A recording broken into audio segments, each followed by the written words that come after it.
हाय, आपके साथ मैं हूँ Surabhi Sharma. India TV YouTube channel subscribe करिए, बेल आइकन दबाएं।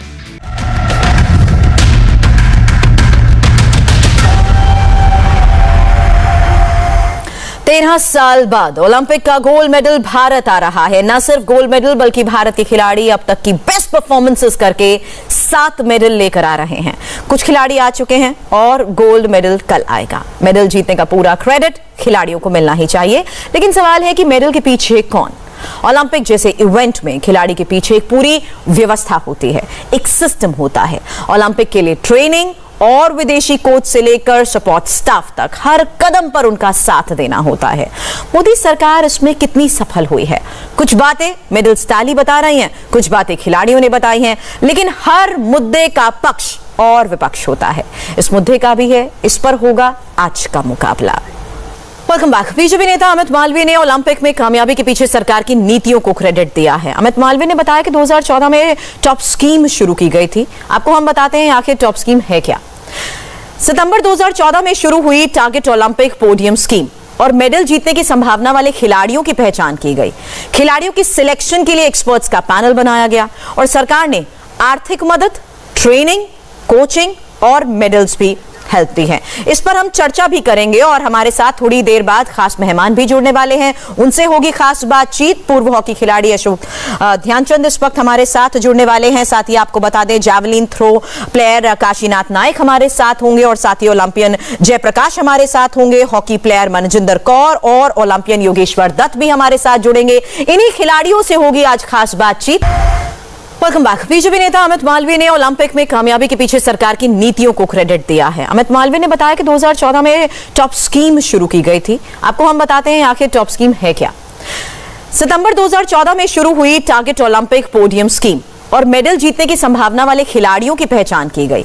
खिलाड़ियों की सिलेक्शन के लिए एक्सपर्ट्स का पैनल बनाया गया और सरकार ने आर्थिक मदद, ट्रेनिंग, कोचिंग और मेडल्स भी हेल्प दी है। इस पर हम चर्चा भी करेंगे और हमारे साथ थोड़ी देर बाद खास मेहमान भी जुड़ने वाले हैं। उनसे होगी खास बातचीत। पूर्व हॉकी खिलाड़ी अशोक ध्यानचंद इस वक्त हमारे साथ जुड़ने वाले हैं। साथ ही आपको बता दें जैवलिन थ्रो प्लेयर काशीनाथ नायक हमारे साथ होंगे और साथ ही ओलंपियन जयप्रकाश हमारे साथ होंगे। हॉकी प्लेयर मनजिंदर कौर और ओलंपियन योगेश्वर दत्त भी हमारे साथ जुड़ेंगे। इन्हीं खिलाड़ियों से होगी आज खास बातचीत। लेकिन तो ओलंपिक्स में भारत की बेस्ट परफॉर्मेंस की चर्चा तो हम हर बार करते आए हैं, लेकिन आज समझने की जरूरत है कि आखिर इसकी सबसे बड़ी वजह है क्या। पीछे के उस सिस्टम को समझने की जरूरत है। क्या उसमें हुए बदलाव की वजह से ही आज हमें यह मौका मिल रहा है? हमारे साथ कई खास खिलाड़ी इस वक्त जुड़ चुके हैं। इस वक्त आपको बता दें जैवलिन थ्रो प्लेयर काशीनाथ नायक हमारे साथ जुड़ चुके हैं और पूर्व ओलंपियन रेसलर जयप्रकाश हमारे साथ हैं और गोल्ड मेडलिस्ट मनजिंदर कौर भी हमारे साथ जुड़ रही हैं। कॉमनवेल्थ गेम्स हॉकी की खिलाड़ी रह चुकी हैं और पूर्व हॉकी खिलाड़ी रोमियो जेम्स भी हमारे साथ जुड़ चुके हैं। रोमियो सर, सबसे पहले मैं आपसे यही बात करना चाहूंगी और मेरा सबसे पहला सवाल यही है कि खिलाड़ी तो इतने सालों से मेहनत करते आए हैं, आज के समय में आप क्या बदलाव देख रहे हैं कि हमें रिजल्ट्स भी मिल रहे हैं? सबसे पहले तो जो गवर्नमेंट एंड हॉकी इंडिया ने फैसिलिटीज दी हैं लड़कियों और लड़कों को, है कि नहीं, उससे बहुत फर्क पड़ा है। प्रॉपर कोचिंग और फिजियो, डॉक्टर्स और सपोर्ट स्टाफ बहुत अच्छा आने लगा है। मैं स्पेशली ये वीडियो एनालिस्ट जो आते हैं जो बहुत अहम किरदार निभाते हैं, क्योंकि ड्यूरिंग द मैच आप वीडियो रीड करते हैं and you can implement in the game. और सब सहूलियत है बच्चों को, खाने के ऊपर, डाइट के ऊपर बहुत ध्यान दिया जाता है। हमारे टाइम पे इतना नहीं था। अब जो है मैं इन्वॉल्व था टीम में, तो बच्चे सेल्फ जो है उनका कि घर जाके भी उन्होंने इतने स्ट्रिक्ट हो गए कि घर जाके भी उन्होंने वही सेम डाइटरी हैबिट करेंगे। तो इम्प्रूवमेंट है और जो फैसिलिटीज दी गई हैं वो इसी का रिजल्ट है, पिछले 4 साल से है। और जो लॉन्ग टर्म, यानी आप कह रहे हैं चीजें पहले के मुताबिक ज्यादा सिस्टमैटिक हो चुके हैं और खिलाड़ी जिस तरीके से उस सिस्टम को अडेप्ट कर चुके हैं, उस चीज को वो रेगुलर भी फॉलो करते आए हैं। मेरा सवाल जयप्रकाश साहब आपसे है, राष्ट्रीय और अंतर्राष्ट्रीय स्तर पर हम इससे पहले भी नाम रोशन कर चुके हैं कई खिलाड़ी हमारा, लेकिन आज जो जिस बदलाव की हम चर्चा कर रहे हैं उसमें यह समझना बहुत जरूरी है कि संकल्प आज के प्लेयर्स में आपको लगता है ज्यादा देखने को मिलता है, यही वजह है कि हम अपना नाम आज उन खेलों में ज्यादा रोशन कर रहे हैं जहां अंतर्राष्ट्रीय स्तर पर भी टीम्स बहुत ज्यादा हैं। जी, हमारे टाइम में जब ये कुश्ती का कोई भी रेसलिंग करने जाते थे, कहीं भी जाते थे, जब हम ओलंपिक गए तो ये सब सुविधाएं हमारे टाइम में नहीं थी। ये सुविधाएं देखने के लिए भी नहीं थी। खाली 2 महीने की ट्रेनिंग होती थी और 2 महीने के बाद ही गद्दे पे जाके लड़ना पड़ता था। पहले हमारी मिट्टी पे कुश्ती लड़ते रहते थे। तो अब उसको देखते हुए तो जो गवर्नमेंट ने इतनी फैसिलिटी दी है, फेडरेशनों ने फैसिलिटी बहुत दी है। हमारी फेडरेशन ने एक पहलवान को 1-1 लाख रुपया, और जो बढ़िया A ग्रेड के पहलवान थे उसको 30 लाख रुपया, सेकंड ग्रेड को 20 लाख रुपया, C ग्रेड को 10 लाख रुपया, सब जो और छोटे बच्चे भी आए, जो भी इसमें आए ऊपर टैलेंट करके सबको दिया। तो इसलिए मुकाबला भी जो हो रहे हैं अच्छे, उनकी वो एक वजह है। तो इसलिए हम लोगों को, जैसे हम दिल्ली स्टेट की चैंपियनशिप कराते हैं, अब हमें यहाँ से कोई सुविधा नहीं मिलती गवर्नमेंट से, दिल्ली गवर्नमेंट से ना कोई हमें कुछ किसी भी फेडरेशन को। अब जो बच्चे नेशनल खेलने जाते हैं उनको हम कैसे करके उनके टिकट लेते हैं रेलवे से, कैसे करके हम उनको आगे ले जाते हैं, उनके खर्चा देते हैं, किट तक भी हमारी उनको नहीं मिल पाती। तो जब तक ये सारी सुविधाएं अगर एक बार दोबारा से शुरू हो जाए तो मेरे हिसाब से तो स्टेटों से और बच्चे निकल के आएंगे। जी, अगर इस वक्त आपको अशोक सर मेरी आवाज आ रही है तो क्या मैं आपको चर्चा में शामिल कर सकती हूँ? पूर्व हॉकी खिलाड़ी इस वक्त हमारे साथ हैं, ध्यानचंद के बेटे और 1975 वर्ल्ड कप में भारत के खिताबी जीत के नायकों में शुमार अशोक कुमार इस वक्त हमारे साथ हैं। अशोक सर, अगर आपको मेरी आवाज मिल रही है तो मैं क्या आपको चर्चा में अब शामिल कर सकती हूँ? जी, मेरी आवाज आपको मिल रही है? जी सर, मिल रही है आपकी आवाज। इंडिया टीवी को वक्त देने के लिए शुक्रिया सर। लेकिन आज हम इस बात की चर्चा कर रहे हैं कि अभी तक की बेस्ट परफॉर्मेंस ओलंपिक में ये खिलाड़ियों की रही है। खिलाड़ी तो पहले भी मेहनत करते आए हैं और भारतीय पुरुष हॉकी टीम ने जो 41 साल का सूखा खत्म करते हुए ओलंपिक में पदक हासिल किया है, कितना बड़ा बदलाव आप इसमें देखते हैं? और जो सिस्टम की इन्वॉल्वमेंट है, क्या उसको भी आप एक बड़ी वजह मानते हैं इसमें? जी, डेफिनेटली इस बार 41 साल के बाद हमारी उम्मीदें हॉकी के अंदर हर देशवासी की लगी रहती हैं और लगी रहती रही हैं। कई उतार चढ़ाव हॉकी ने देखे हैं हमारे 80 ओलंपिक के बाद में, और इस बार का जो ओलंपिक हुआ है वो वाकई में सरकार की जो बूस्टिंग, मॉरल बूस्टिंग और पीठ थपथपाना, बच्चों को हौसला बढ़ाना, और बच्चों के पीछे डेफिनेटली एक जो सबसे बड़ी चीज थी, एक अच्छी धनराशि का होना जो इंसेंटिव के तौर पर इन बच्चों को मिलती। लेकिन वो इंसेंटिव बाद में होता है, लेकिन क्या होता है कि प्राइम मिनिस्टर साहब ने जिस तरह से अपने मैचों के दौरान में लड़कों से बात करी, उनका हौसला बढ़ाया, वो बहुत मायने रखा है। और उसने बच्चों को खेलने के लिए, खिलाड़ियों को खेलने के लिए एक बेहतरीन, जिसको कहते हैं ना, टीम स्पिरिट के रूप में ये खेल खेला जाता है, उसके अंदर की स्पिरिट जो है देखने को मिली है, चाहे वो हमारी महिलाएं हो, चाहे वो हमारे पुरुष हो। और ये जो हॉकी देखी गई है और खेली गई है, इसने हॉकी का दौर नहीं बल्कि खेलों के अंदर एक क्रांति का काम किया है। और वो उतार जो चढ़ाव देखा है, उसमें हमारा आगाज, शुरुआत जो है वो हमारी रजत पदक से हुई थी, मीराबाई चानू ने की थी। और देखिए अंदाज कितना अच्छा हमारा निकला कि उसका जो क्लोजिंग हुआ वो हमारे स्वर्ण पदक से हुआ है, और नीरज चोपड़ा जी ने रिकॉर्ड तोड़ दिया। वो इंडिविजुअल कैपेसिटी थी, लेकिन टीम गेम के अंदर बातें अलग होती है। जब 11 खेलते हैं तब हमारे बच्चे टीम खेलती है, और इस 11 के 11 बच्चे जो है खिलाड़ी, उन्होंने धुरंधर खेल खेला है, बहुत अच्छा खेल खेला है। और हॉकी को फिर से वो ऊंचाई मिली है जिसकी हम उम्मीद करते हैं, सारा भारत के देश उम्मीद करता है। प्रधानमंत्री जी जो बहुत इसमें कीन रहे इस टूर्नामेंट के अंदर, और उन्होंने उनकी इस लगाव ने देश के अंदर खेलों में वाकई में एक जो हवा, हम कहते हैं ना हवा कब चलेगी, तो ये खेलों की हवा चल पड़ी है। और इसका फायदा इस टूर्नामेंट, इस ओलंपिक में तो 7 मेडल मिले हैं, लेकिन वाकई में अगर इस तरह से ही हमारी चीज चलती रही, वह सीढ़ियां जो टूट गई थी ऊपर चढ़ने वाली, उनको दुरुस्त किया जाए, उनको ऊपर चढ़ने लायक बनाया जाए। जय भगवान साहब बोल रहे थे, हमारे सारे मौजूद बड़े बड़े खिलाड़ी बोल रहे हैं, उन सीढ़ियों को ठीक किया जाए तो हमारे खिलाड़ी कुछ भी कर सकने में सक्षम है। बहुत कुछ करा है इन्होंने, लेकिन इनको सिर्फ वो सही राह, सही ढंग, सही टैकलिंग, सही नरिशमेंट, सही तरीके से ईमानदारी से इनके ऊपर काम करने की आवश्यकता है। बहुत बड़ी बात आपने कही है, और जिस मॉरल बूस्टिंग की आप बात कर रहे थे वो कितनी ज्यादा मायने रखी है। हमारे साथ इस वक्त जैवलिन थ्रोअर और मेडलिस्ट काशीनाथ नाइक भी हैं। और काशीनाथ, आप जानते हैं कि नीरज चोपड़ा की बदौलत ही हमें मौका मिला है उस मंच पर राष्ट्रगान सुनने का, जिसको शायद हम अभी तक सेलिब्रेट करते आ रहे हैं और ना जाने कितने दिनों तक इसे हम सेलिब्रेट भी करेंगे। लेकिन आपसे मैं ये जरूर जानना चाहूंगी कि जो सिस्टम में बदलाव की हम यहाँ बात कर रहे हैं, आप मानते हैं कि इसमें प्रधानमंत्री की वो जो इन्वॉल्वमेंट है या स्पोर्ट्स मिनिस्ट्री की जो इन्वॉल्वमेंट है, उनका रेगुलर मॉनिटर करना, उनके रेगुलर ट्वीट्स करना, पीठ थपथपाना, ये बहुत मायने रखता है एक खिलाड़ी के लिए भी? यस मैडम, श्योर है, क्योंकि जब हमारा देश का प्रधानमंत्री आगे बढ़ चढ़कर जो है खिलाड़ियों से बात करे तो उससे कि वो इतना इंटरेस्टेड है, वो आपको सारे सामने दिखाई देता है। उससे क्या है कि जो एक प्लेयर है उनकी हौसला बढ़ता है कि यार हमारा देश का प्रधानमंत्री हमारा तरफ ध्यान दे रहे हैं तो हमें भी कुछ देश के लिए कुछ करना है। उसी की बदौलत है कि इस पहली बार हिस्ट्री हुआ कि ओलंपिक्स के अंदर 7 मेडल इंडिया का आया, और ये तो एथलेटिक्स में तो एक हिस्ट्री क्रिएट हुआ। अब तक एथलेटिक्स में एक भी मेडल नहीं था, फर्स्ट टाइम नीरज चोपड़ा ने जो है ओलंपिक्स में गोल्ड मेडल लेके आया। लेकिन ये है कि और भी जो रूरल लेवल में अभी भी होना जरूरी है कि मतलब और भी थोड़ा सा काम होना है, क्योंकि तभी जाके हम लोग ओलंपिक्स में जो और ज्यादा मेडल किया फर्स्ट या सेकंड रैंकिंग में हो सकते हैं। मनजिंदर कौर हमारे साथ हैं। मनजिंदर जी, आप खुद एक गोल्ड मेडलिस्ट हैं, आप उस प्रेशर को फील कर चुकी हैं, क्योंकि जब आप मैदान पर उतरती हैं तो बहुत लोगों की होप भी आपके साथ जुड़ती है।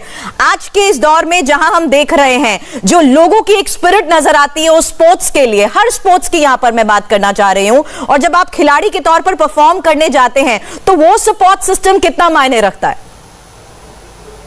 देखिए मैम, जो स्पोर्ट्स सिस्टम है वो तो हमारे लिए बहुत मायने रखता है, क्योंकि जब प्लेयर ग्राउंड में खेलने उतरता है उसके साथ जो हमारी कंट्री की जो सबकी हमारे साथ सपोर्ट होती है, उसको हमें लगता है कि हम एक इंडिया के लिए, अपनी कंट्री के लिए रिप्रेजेंट करते, बहुत बड़ी बात है। लेकिन जैसे अभी प्रधानमंत्री जी ने बच्चों को जैसे भी जिसने भी मेडल जीता उनको सपोर्ट करनी, उनसे फोन पे बात किया, उनको इतने अच्छे से जब वो लोग खेलने गए हैं, ये चीजें बहुत मायने रखती हैं। अगर हमारे इतनी स्पोर्ट ऐसे ही चलती रहे, जैसे अभी सर ने बताया, अशोक सर ने भी, कि ये पहले कम था लेकिन अब जैसे ये शुरू हुआ ये बहुत अच्छा हुआ है। अभी तो हमने 7 मेडल लिए, अगर हम ऐसे चलते रहे, इतने अच्छे से करते रहे, वो टाइम दूर नहीं जब हम दूसरी कंट्रियों के साथ कंपटीशन कर सकते हैं। हमारे देश में बहुत स्पोर्ट्स है, लेकिन एक बस मोटिवेशन अगर हम ऐसे करते रहेंगे तो कोई कमी नहीं है कि हम हर कंट्री को क्यों नहीं डिफीट कर सकते। अशोक सर, यही सवाल मेरा आपसे भी है, क्या ये बदलाव इस वजह से भी हुआ कि गवर्नमेंट का ओवरऑल सपोर्ट मिला कि हमारे खिलाड़ी बाहर जाकर भी ट्रेनिंग ले सके?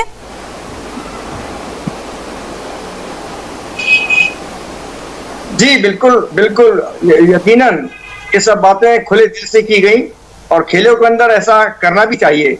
अगर हम ये सोच के चलेंगे कि हमारे जो 100 बच्चे हम रखते हैं वो 100 के 100 हमारे जो इंटरनेशनल मेडल्स लेकर आएंगे, ऐसा होता नहीं है। 100 में 10 बच्चे 15 बच्चे उन ऊंचाई तक पहुंचते हैं, और जो बच जाते हैं वो उसको हम वेस्टेज ना समझे, वो खेलों पर आगे बढ़ाने का हम उसको एक तरीका समझें, तब हमारा खेल जो है वो आगे बढ़ता चला जाएगा।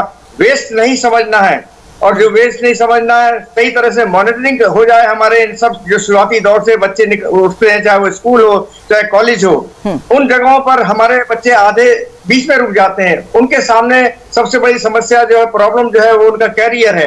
कैरियर हॉकी में जो है वो एक, या दूसरे स्पोर्ट्स में आज हम ओलंपिक की जो जीतने के बाद हमको पैसा मिलता है, ये तो बहुत बड़ा इंसेंटिव है। लेकिन क्या इस ओलंपिक मेडल के पीछे का पैसा और स्कूल के बच्चे के चलने का जीवन और इतना सफर, इसके बीच में क्या हमारे पास सहूलियतें होती हैं या इंसेंटिव होते हैं, ये निर्धारित करने की बहुत बड़ी आवश्यकता है। हमारे पेरेंट्स जो बच्चों के हैं वो तब बच्चे को बिल्कुल खुले दिल से छोड़ेंगे, यहाँ जाके खेलो मेडल लेकर आओ। तो ये क्रांति है और करने की चीज है जो सरकार को अब डेफिनेटली इसको करे तो हमारे देश के तो नौजवान हर क्षेत्र के अंदर झंडा गाड़ के आते हैं। ये एक छोटी सी जगह बच रही, छोटी नहीं बहुत महत्वपूर्ण जगह है, जो फौज के बाद जहां पर राष्ट्रीय झंडा जो है वो खिलाड़ी ही फहराता दूसरे देशों में। तो इसको, इस दृश्य को देखने के लिए, गोल्ड मेडल पाने के लिए हमारे कर्णधारों को, हमारे राजनेताओं को, हमारे सरकारों को या हमारे व्यापारिक घरानों को ये सब काम करना ही होगा। जी जयप्रकाश साहब, मेरा आपसे सवाल यह है कि आखिर इन टॉप स्कीम की जहां तक जिक्र कर रहे हैं तो इसका कितना ज्यादा प्रभाव पड़ा है, इससे कितनी ज्यादा मदद मिली है? देखिए, टॉप टीम हमारे लिए अभी उतना नहीं कर पा रही है जितना कि हम चाहते हैं, देश चाहता है। अभी पीछे हमारी कैडेट की 2 टीमें हमने भेजी थी वर्ल्ड चैंपियनशिप में, उनका जो उनका टैलेंट था देखने लायक था। सब ज़्यादा से ज़्यादा मेडल लेकर आई, गोल्ड, और वर्ल्ड चैंपियनशिप उन्होंने अपने नाम की फर्स्ट, सेकंड लड़कों ने भी सेकंड की। तो हमारे जो नीचे का जो नीचे के बच्चे हैं वो अच्छी प्रोग्रेस कर रहे हैं और उनको अच्छी सुविधाएं मिल रही हैं। खेलो इंडिया एक कार्यक्रम में, खेलो इंडिया मोदी जी ने जो शुरू किया है, वो टैलेंट ढूंढ रहे हैं, गांव-गांव में जाके टैलेंट ढूंढ रहे हैं। वो जो बच्चे निकल के आ रहे हैं वो भी अच्छे, आने वाले टाइम में वो भी बहुत अच्छे आगे निकल के आएंगे। जी, और रोमियो जेम्स साहब, ये एक बड़ी पहल गवर्नमेंट की तरफ से, बड़ा इनिशिएटिव कि आप गांव-गांव तक जाएं और खिलाड़ियों में जितना उनकी कैपेबिलिटी है उसके मुताबिक उन्हें वो फैसिलिटीज भी देने की कोशिश करें ताकि वो सही ट्रैक पर आगे बढ़े। जी हाँ, साई ने बीच में वो निकाली थी स्कीम कि जहाँ पे टैलेंटेड बच्चे हैं वहां से लेके आए, है ना। तो वो 15 साल पहले थी वो, और वो स्कीम दोबारा से शुरू करनी चाहिए इनको, जहाँ से टैलेंट आ रहा है। और ये जरूरी है कि टैलेंट आ रहा है, टैलेंट को बढ़ाने के लिए भी बाकी स्टेट्स में जहाँ पे नहीं है वहाँ पे भी सहूलियत देनी चाहिए। और मैं सोचता हूँ कि जो बच्चों को जैसे अगर 2 महीने की ट्रेनिंग है तो उसके बाद इंटरनेशनल एक्सपोजर बहुत जरूरी है, स्पेशली गर्ल्स टीम को, क्योंकि वो उनका एक्सपोजर जो है यहीं का इधर रह जाता है। तो उनको यूरोपियन टीम्स के साथ एक्सपोजर मिले, जितना एक्सपोजर मिलेगा, जितना मैच प्रैक्टिस मिलेगी, वो ऑटोमेटिकली धीरे धीरे ऊपर आएगा। जी, लेकिन उस एक्सपोजर के साथ साथ उन फैसिलिटीज का भी यहां पर हम लगातार जिक्र कर रहे हैं। काशीनाथ साहब, मेरा ये सवाल है, क्योंकि नीरज के बारे में हम जितना जान रहे हैं, हमें पता लगा कि वो यूरोप में काफी ज्यादा वक्त तक रहे, उन्होंने वो ट्रेनिंग ली। क्या पहले के टाइम में भी ऐसा होता था, आपके वक्त में भी ऐसा हो पाता था संभव? नहीं, मेरे टाइम पे तो हम लोग ज्यादा कहीं बाहर वगैरह जाते नहीं थे, और इतनी फैसिलिटी आज जो मिल रहा है वो इतना पहले नहीं था। कि हम लोग जब मैं 2010 की कॉमनवेल्थ गेम्स के लिए प्रिपेयर कर रहा था, तो उस टाइम पे हम लोग एक महीने के लिए हम लोग शायद लंदन गए थे, 1 महीने का कैंप लगा था। लेकिन उससे 1 महीने से तो कोई फर्क नहीं पड़ता हमको, या उससे अच्छा तो हिंदुस्तान में ही सबसे अच्छा है। तो जैसे अभी नीरज ने अभी लास्ट मोमेंट में 3-4 महीने के लिए गया, उससे पहले 2017 में मेरे पास से जाने के बाद में 18 पूरा जो है जब से एशियन गेम्स और कॉमनवेल्थ गेम्स से पहले पूरा साल जो है वो फिनलैंड में ट्रेनिंग किया। इस तरीके से वहाँ के जो ऐसे भी जैवलिन थ्रोअर जो यूरोपियन कंट्री के अच्छा है, तो वहाँ पे उनके साथ कंपटीशन भी खेल, तो उससे क्या है उनकी कॉन्फिडेंस भी होता है कि हाँ मैं इनके साथ में आगे भी जो कंपटीशन होगा और इनके साथ ही लड़ना है, तो अच्छा मिलता है। लेकिन पहले इतना वो चीज नहीं था जो आज है। जी अशोक सर, जहां तक हम फील्ड की भी बात कर रहे हैं, जैसे टॉप टीम भी है। जी अशोक सर, पहले हम देखते थे कि हॉकी में हम ज्यादा उस ग्लोरी के साथ परफॉर्म नहीं कर पाते थे जो आज हम जिसका हम जिक्र कर रहे हैं, लेकिन पहले हम नॉर्मल फील्ड में हॉकी खेलते थे। अब टर्फ भी आया है और उसके बाद गेम फास्ट हो गई, हालांकि परफॉर्मेंसेस ज्यादा बेहतर नहीं हुई थी। अभी भी आपको लगता है कि यहां पर उस लिहाज से ग्राउंड फील्ड्स की कमी है जिस वजह से खिलाड़ियों को बाहर का रुख करना पड़ता है ज्यादा प्रैक्टिस के लिए?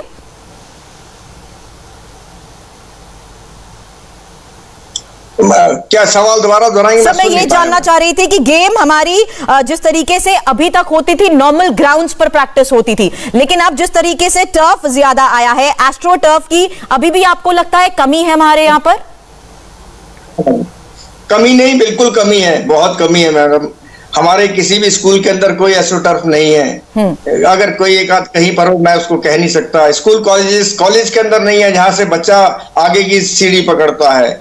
तो स्टेटों के अंदर 2 ग्राउंड 3 ग्राउंड किसी स्टेटों में तो है ही नहीं उनके पास में।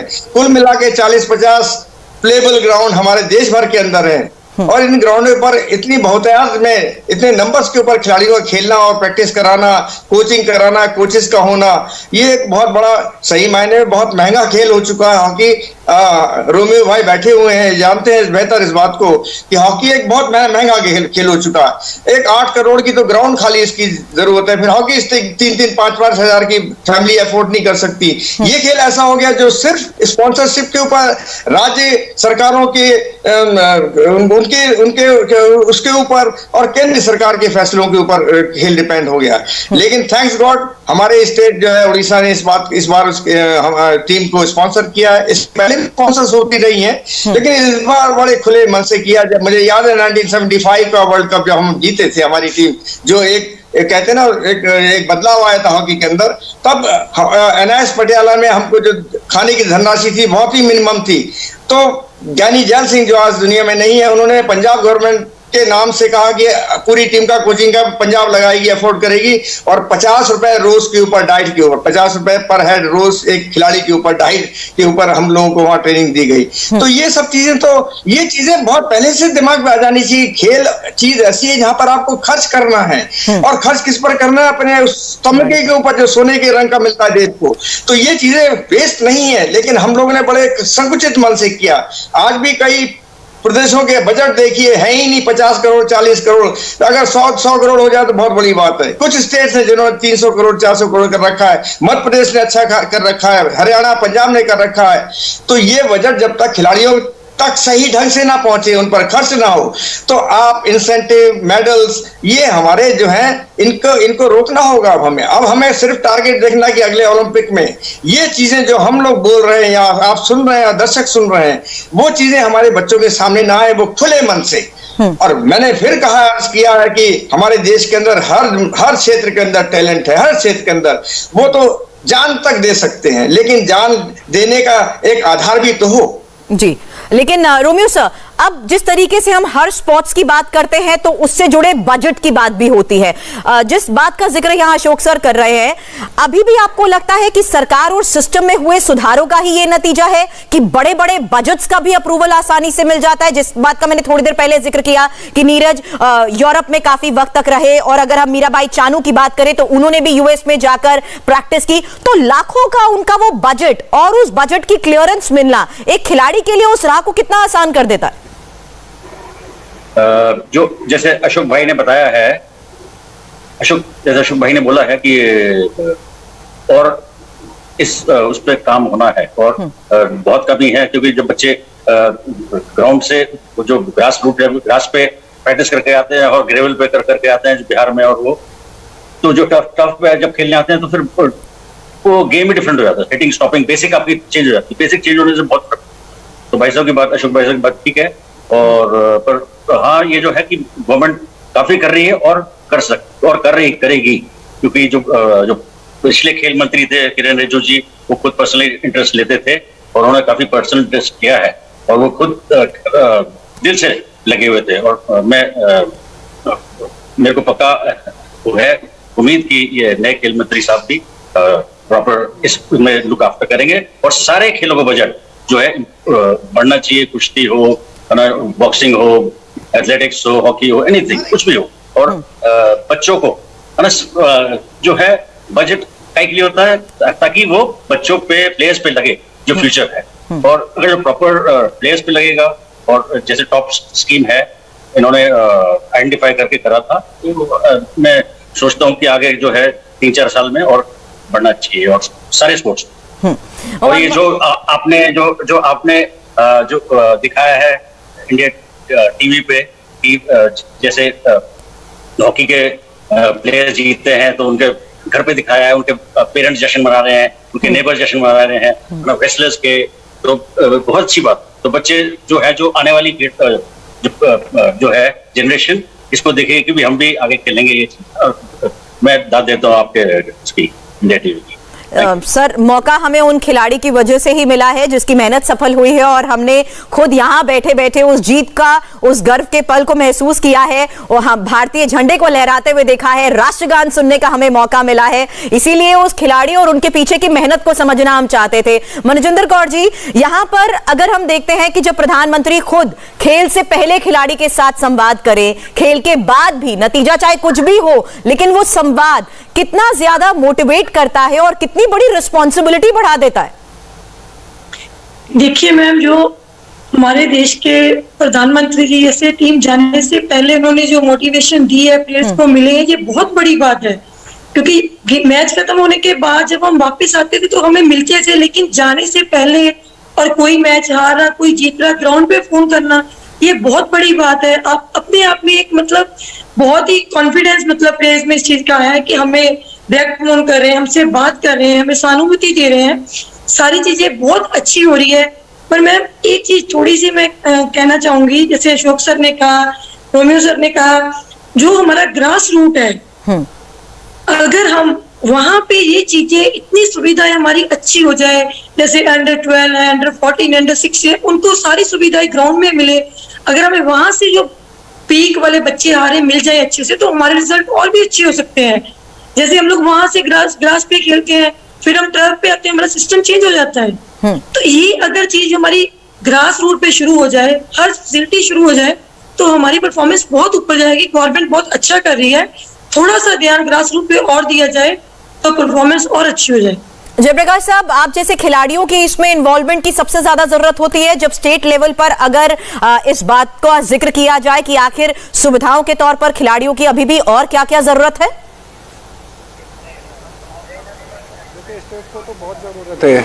ऊपर जाने के बाद तो सुविधाएं मिल जाती हैं, लेकिन जो स्टेट है, जो जहाँ छोटे बच्चे खेलते हैं, जो स्टेट में लड़ने आते हैं या किसी भी गेम को खेलते हैं, उनको कोई सुविधा नहीं है।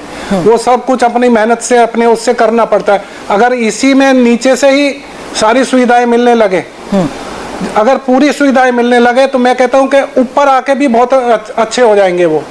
इनको क्या होता है कि गांव से आते हैं, देहात से आते हैं या कहीं से भी आते तो गरीब के बच्चे आते हैं, पूरी तरह से उनको ना तो कोई रिफ्रेशमेंट मिलती है, ना कुछ खाना मिलता है, जो भी है अपने घर खा के आएंगे और शाम को कुश्ती या गेम्स खेल के अपने घर चले जाएंगे। तो ये सब सुविधाएं करनी पड़ेंगी। अब जब ऊपर जाके बड़े हो जाते हैं तो विदेशों से कोच मंगा रहे हैं, और ये विदेशों कोच 50% तो फायदा करते हैं और 50% नुकसान करते हैं। हमारे जो देहात से ज्यादातर प्लेयर होते हैं, क्या वो इंग्लिश जानते हैं?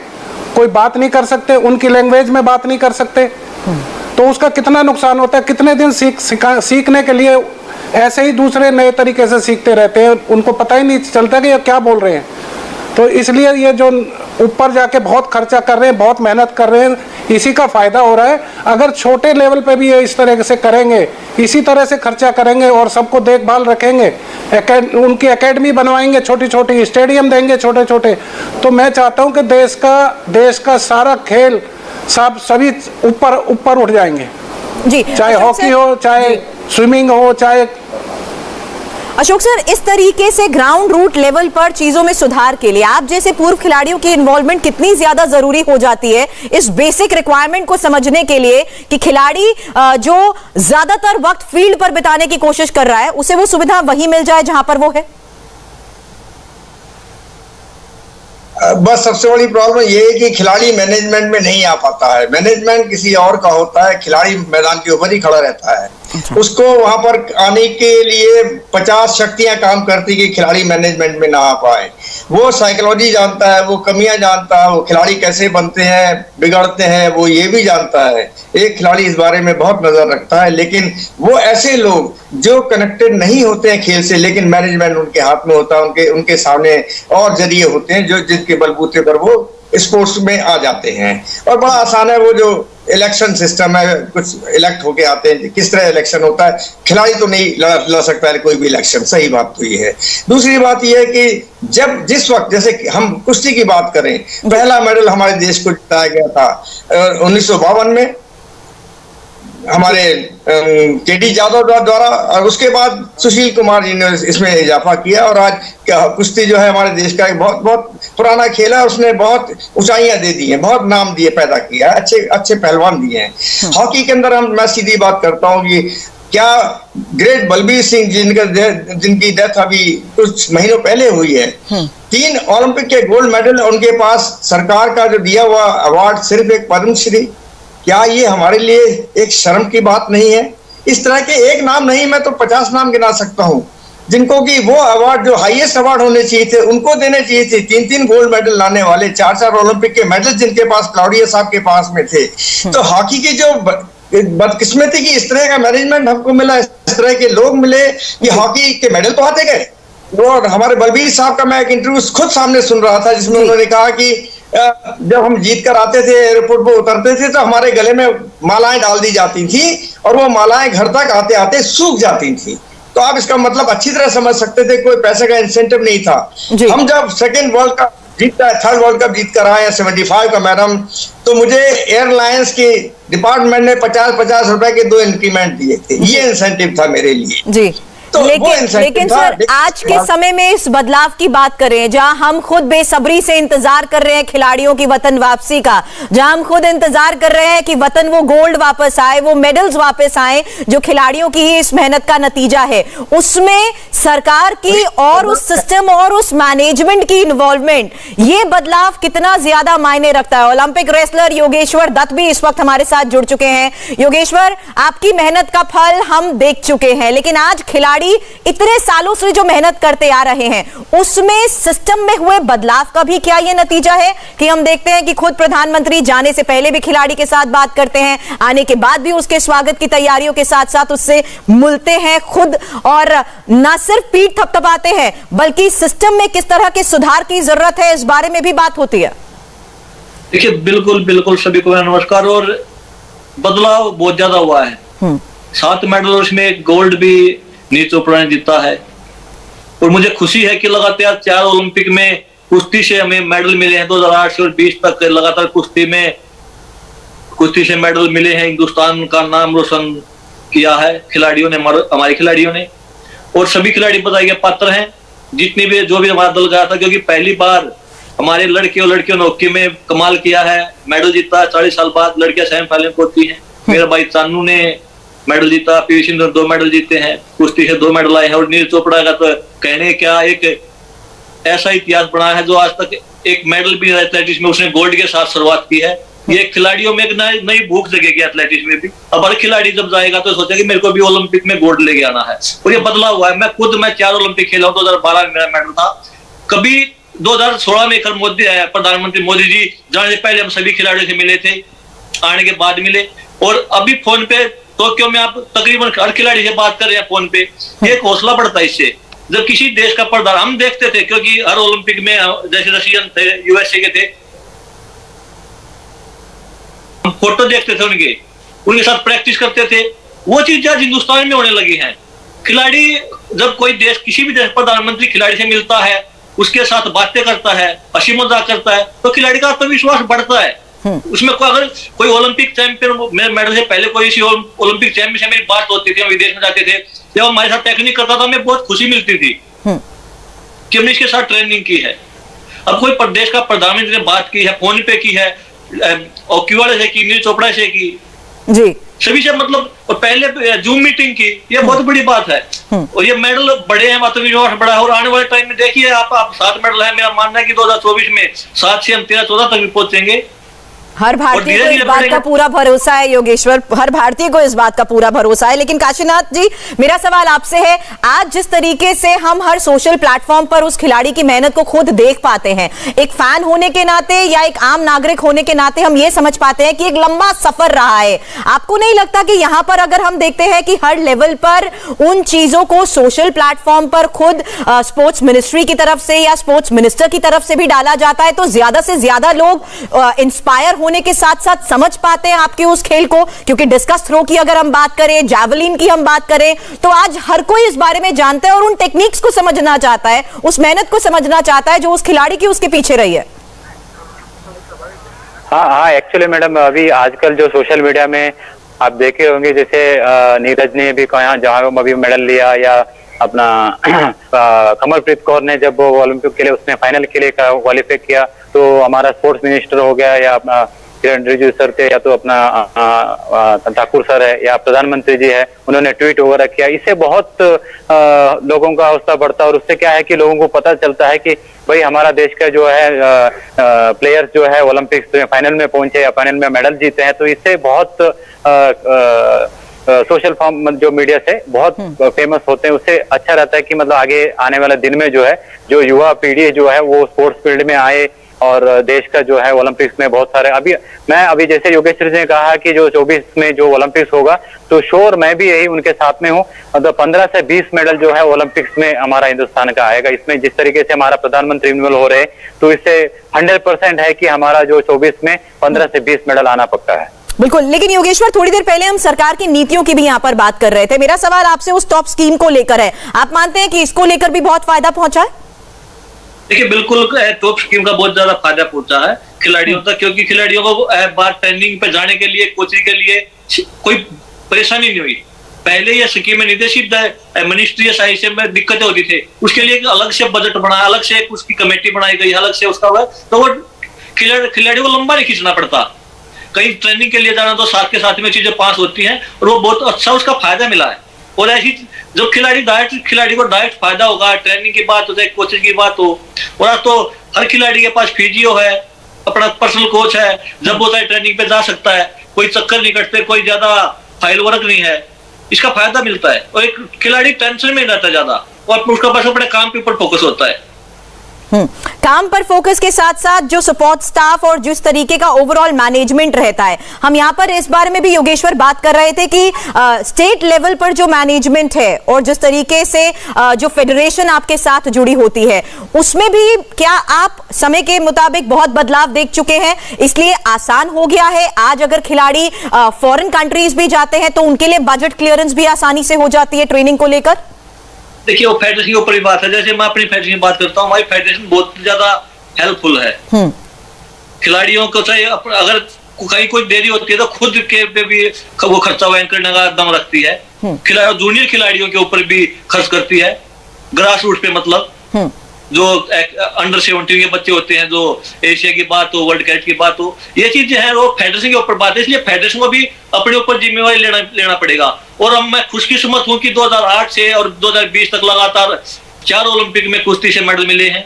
2008 में और 1 मेडल आया, 2012 में हमारे 2 मेडल आए, 16 में 1 और 20 में फिर 2 मेडल। और ये फेडरेशन का भी इसमें अहम योगदान होता है। इसलिए हर फेडरेशन को भी अपनी जिम्मेवारी लेनी पड़ेगी, जिम्मेवारी से नहीं भागना, क्योंकि सभी अपनी जिम्मेवारी लेंगे। खिलाड़ी अपनी जिम्मेवारी ले, कोचेज अपनी जिम्मेवारी ले, फेडरेशन अपनी ले, और सरकार अपनी ले। इस तरीके से काम चलेगा, तब हमारे मेडल बढ़ेंगे। अगर आप किसी एक इंसान के ऊपर थोपोगे तो उसका कोई फायदा नहीं होगा। अशोक सर, थोड़ी देर पहले आप भी यही बात समझाने की कोशिश कर रहे थे, और आज जो सिस्टम में बदलाव की हम बात करते हैं, ऐसे में खिलाड़ियों की भूमिका, अपने खेल के प्रति उनका संकल्प, उनकी वो मेहनत और ज्यादा आसानी से रंग ला सकती है जब यही सब चीजें उनके साथ होती हैं। तो जी बिल्कुल सही है। ये तो दृढ़ निश्चय खिलाड़ी का होता है, कमिटमेंट होता है उसका खुद से वो कॉल खाता है कि मुझे ऐसा करना है। लेकिन उसकी इस कॉल को, इस कमिटमेंट को कहीं ब्रेक ना लगे, कहीं वो टूटे ना, उसको जोड़ने का जिम्मा जो वो संगठन को है, उसको हमारे मैनेजमेंट को है, हमारी राज्य सरकारों को है, हमारे फेडरेशंस को है, मतलब जितने हमारे जुड़े लोग हैं उनका है। तो मैं वही कहता हूं कि किसी भी खिलाड़ी के संवेदना को जो जिसको लेकर वो ऊंचाई तक पहुंचता है, उसको कहीं ब्रेक करने की जरूरत या करने की कोशिश नहीं करनी चाहिए। हम सब ये जानते हैं कि खिलाड़ी एक छोटे से स्तर का इंसान होता है, वो जो कि खेल के थ्रू अपने जीवन में आगे बढ़ना चाहता है। उसको दबाने के लिए उसके अधिकारी भी उसके सिर पे खड़े हो जाते हुए हैं। इस तरह से उसका मोरल तोड़ने के लिए एक छोटे से आदेश की जरूरत है, उसको कहीं से कहीं ट्रांसफर कर देंगे। तो ये सब चीजें बड़ी जुड़ी रही हैं, जिसने खेल को उन ऊंचाइयों तक पहुंचने में बड़ा उनका ये नेगेटिव रोल रहा है। अब वो चीज नहीं रहेगी, अब वो चीज नहीं रहेगी। मैंने आपसे कहा ना, वो जो सीढ़ियां टूट गई थी ऊपर चढ़ने वाली, उनको जोड़ने का काम हो रहा है, बहुत अच्छे ढंग से हो रहा है। सरकारें कर रही है, सरकार कर रही है। नरेंद्र मोदी जी तो बिल्कुल ओपनली उन्होंने इस बात को कहा है, बड़ी खुशी हुई इस बात के लिए। तो मैं समझता हूँ आने वाला वक्त, आने वाली जो हवा है वो हमारे खेलों के लिए, जिसकी सारे देश के अंदर एक चीज थी, खेलों को वही बढ़ावा दो, वो अपने आप बढ़ गया। बड़ा इसलिए कि हमारे खिलाड़ियों ने वो चीज इस ओलंपिक के अंदर कायम करी है। इस ओलंपिक की इमेज दूसरी बनी है हमारे देश के लिए, विदेशों के लिए, और इसका असर आने वाली जनरेशन जो काम कर रही है, जो 4 साल में मैच्योर हो जाएगी, उसमें से आधे खिलाड़ी आपको इस ओलंपिक में मिलेंगे आने वाले में। और जैसा योगेश्वर दत्त जी ने कहा है कि हमारे मेडल्स की संख्या, मैं तो कहता हूं कि 15-20 इतने बड़े मुल्क के लिए क्या नंबर है। बिल्कुल, ये तो पहले से बढ़ जाना चाहिए हमारे पास। आज एथलेटिक में हमने वो झंडा गाड़ दिया दुनिया में कि जवाब नहीं इस चीज का, तो हमारी रेसिस के अंदर हम क्यों नहीं कर सकते? ये सब एक चीजें हैं जो लाइन बनती है, जिसकी वो लाइन जो है कहीं बीच में ब्रेक नहीं होना है। सर, यही समझने के लिए आज ये चर्चा बहुत जरूरी थी, क्योंकि आपकी मेहनत का, हर खिलाड़ी की मेहनत का क्रेडिट उसे जरूर जाता है, लेकिन उसके साथ जुड़ा वो सिस्टम और उस सिस्टम में हुए बदलाव की बदौलत हम जैसे फैंस को जब सेलिब्रेट करने का मौका मिलता है तो बहुत जरूरी हो जाता है ये समझना कि आखिर उस मेहनत में किस किस का कितना बड़ा योगदान रहा है। इस चर्चा को मैं खत्म तो नहीं करना चाहूंगी, लेकिन वक्त इतना ही था। आप सभी हमारे साथ जुड़े, उसके लिए बहुत बहुत शुक्रिया आपका। हाय, आई एम सुरभि शर्मा। खबरों से अपडेट रहने के लिए India TV YouTube channel subscribe करिए, साथ में बेल आइकन जरूर दबाएं। जुड़े रहें इंडिया टीवी के साथ।